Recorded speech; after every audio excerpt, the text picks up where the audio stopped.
Shiv horror tales में आपका स्वागत है। कुछ कहानियां चुप रहती हैं, लेकिन जब जमीन पर कुछ लिखा हुआ दिखे तो उसे सिर्फ मिटाना नहीं चाहिए। शायद वो किसी का अंतिम संदेश हो। मेरा नाम विवेक तिवारी है। मैं एक लेखक हूँ। कुछ हफ्ते पहले मैं शहर के कोलाहल से दूर एक पुराने शांत कस्बे में आया, जहाँ एक रेंटेड मकान में रहने लगा। मकान 2 मंजिला था, लेकिन मैं सिर्फ ऊपर वाले कमरे में रहता था। कमरा पुराना था, पर मुझे पसंद आया। कम रोशनी, लकड़ी की फर्श और दीवारों पर पुरानी सीलन की बू। बस ऐसी ही जगहें मेरे लिखने की सोच को तेज करती हैं। शाम को जब मैं अपना सामान खोल रहा था, तभी मकान मालिक दत्ता बाबू ऊपर आए और बोले, बस एक बात ध्यान में रखना बेटा, रात को अगर नीचे से कोई आवाज आए तो मत जाना। वहां कोई नहीं रहता, सिर्फ पुराना सामान है।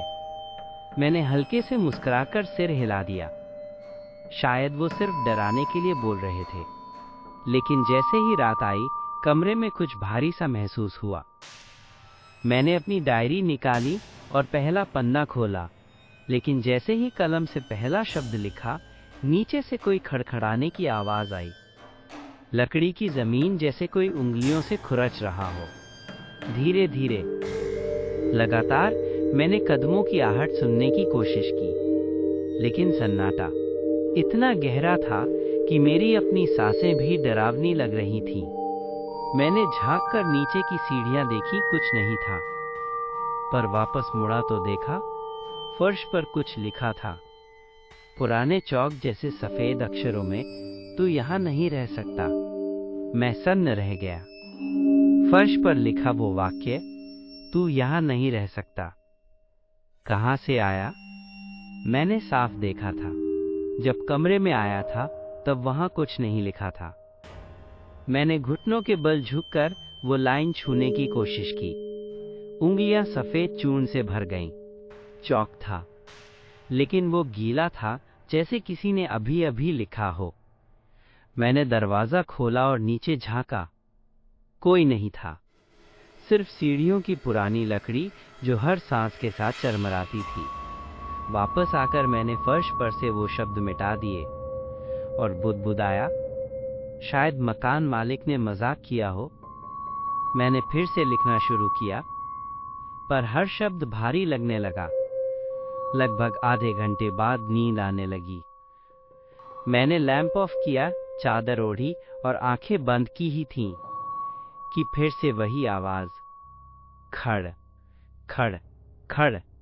इस बार वो आवाज फर्श से नहीं, सीढ़ियों के नीचे से आ रही थी। मैंने उठकर टॉर्च ली, धीरे से सीढ़ियों की ओर चला। हर स्टेप पर आवाज और तेज होती गई, और फिर ठक ठक ठक। ऐसा लगा जैसे नीचे कोई फर्श पर कुछ लिख रहा हो। मैंने हिम्मत जुटाई और धीरे धीरे सीढ़ियां उतरने लगा। हर कदम के साथ टॉर्च की रोशनी दीवारों पर कांपती जा रही थी। नीचे का कमरा बरसों से बंद था। मकान मालिक ने कहा था, सिर्फ पुराना सामान है। लेकिन जब मैं पहुंचा, दरवाजा आधा खुला हुआ था। कमरे में अंधेरा था, हवा ठंडी और भारी। मैंने टॉर्च अंदर फेंकी, और जो जमीन पर दिखा, वो मेरे रोंगटे खड़े कर गया। फर्श पर किसी ने बड़ी बड़ी उंगलियों से लिखा था, तू क्यों लौटा? मैंने पसीने पसीने होकर चारों तरफ देखा। कमरे में पुराना पलंग, एक ढका हुआ आईना और एक टूटा हुआ झूला पड़ा था। वो झूला धीरे धीरे हिल रहा था, लेकिन खिड़की बंद थी। मैंने टॉर्च उठाई और फर्श की दूसरी तरफ देखा। एक और वाक्य लिखा था, उसने कहा था कि तू वापस नहीं आएगा। मेरा दिमाग सुन्न पड़ गया। उसने कौन? मुझे कुछ समझ नहीं आ रहा था। मैंने दरवाजा बंद किया और ऊपर भागा। लेकिन जैसे ही कमरे में पहुंचा, मेरी डायरी खुली पड़ी थी, और उसमें जो लिखा था वो मेरी लिखावट नहीं थी। तू भाग तो सकता है, पर बच नहीं सकता। मैंने डायरी को घूरकर देखा। हर शब्द, ऐसा लग रहा था जैसे किसी और की यादें हों, लेकिन लिखा मेरे कमरे में था, मेरी डायरी में। तू भाग तो सकता है पर बच नहीं सकता। ये पंक्ति किसी गहरे गुस्से और अपमान से भरी थी। मैंने सोचा, क्या कोई मुझे डराने की कोशिश कर रहा है, या फिर क्या कोई साया इस मकान में अब भी जिंदा है? मैंने मकान मालिक को कॉल किया। दत्ता बाबू धीरे से बोले, मैंने तुझे पहले ही कहा था बेटा, वो कमरा सिर्फ लिखने के लिए नहीं, सुनने के लिए भी बना है। मैं चौंका, सुनने के लिए? हाँ, यहाँ जो रहते हैं उन्हें अक्सर आवाजें आती हैं, और कई बार वो आवाजें उनके अंदर से आती हैं। मैं गूंगा सा फोन पकड़े बैठा रहा। उसी वक्त मेरी नजर कमरे के कोने पर गई, जहां की दीवार पहले सफेद थी, अब वहां धीरे धीरे कुछ शब्द उभर रहे थे। मैंने पास जाकर देखा, तेरा अतीत ही तेरा साया है। दीवार पर उभरे वो शब्द, तेरा अतीत ही तेरा साया है, मेरे भीतर एक अजीब सी झंझनाहट भर गए। क्या कोई मुझे जानता है, या मैं खुद अपने अतीत से कुछ छुपा रहा हूं?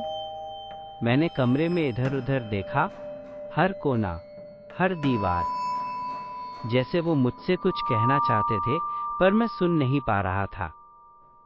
तभी मेरी नजर गई कोने में रखा पुराना आईना, जो पहली रात से वहीं रखा था, लेकिन मैंने कभी देखा नहीं। मैं उसके पास गया। आईने की सतह पर धूल थी।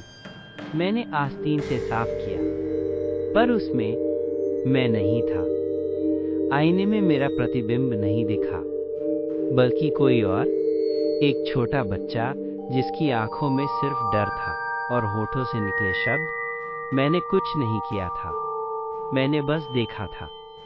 मैं पीछे हट गया। सांस तेज थी, दिल की धड़कनें बढ़ चुकी थीं। ये कौन है? ये क्या कह रहा है? फिर आईने के अंदर से एक साया उभरा, लंबा, धुंधला, और उसने धीरे से कहा, अब तेरी बारी है, लिख। और तभी फर्श पर फिर से चौक से लिखा हुआ दिखा, सच को लिख या वो तुझे मिटा देगा।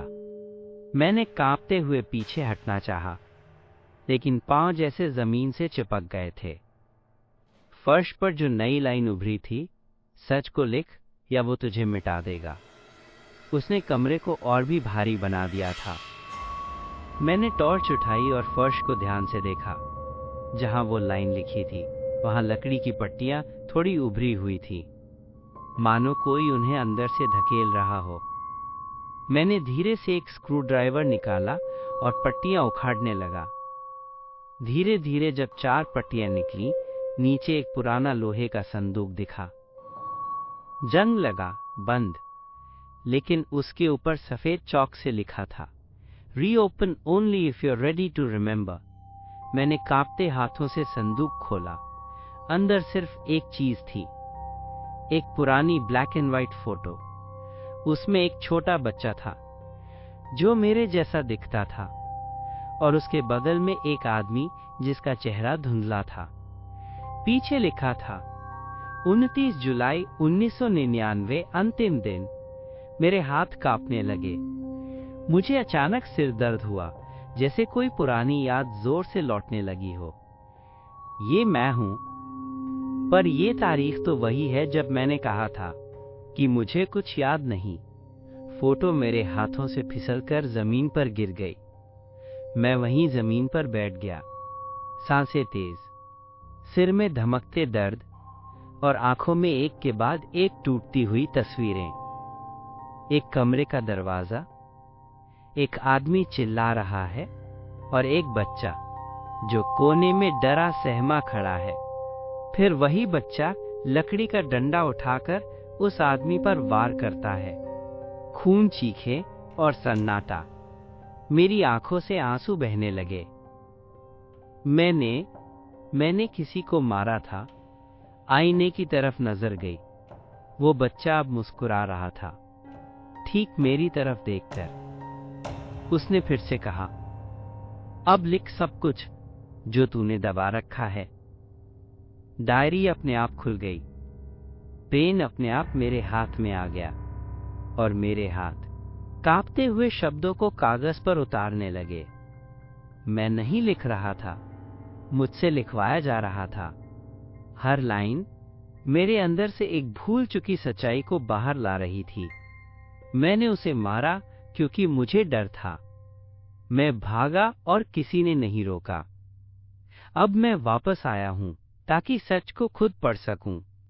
अगर कभी तुम कोई पुराना कमरा लो जहां दीवारें कुछ छुपा रही हों और फर्श हर रात कुछ नया कहता हो, तो ध्यान रखना, कुछ घर सिर्फ रहने के लिए नहीं होते। कुछ कमरों में सिर्फ यादें नहीं होती, वहां सजा छुपी होती है। और अगर तुम भी कभी ऐसी कोई कहानी अधूरी छोड़कर भागे हो, तो एक दिन वो कहानी खुद को पूरा करने तुम्हें वापस बुला लेती है। क्योंकि कुछ साए तब तक तुम्हारा पीछा नहीं छोड़ते जब तक तुम सब कुछ लिख ना दो।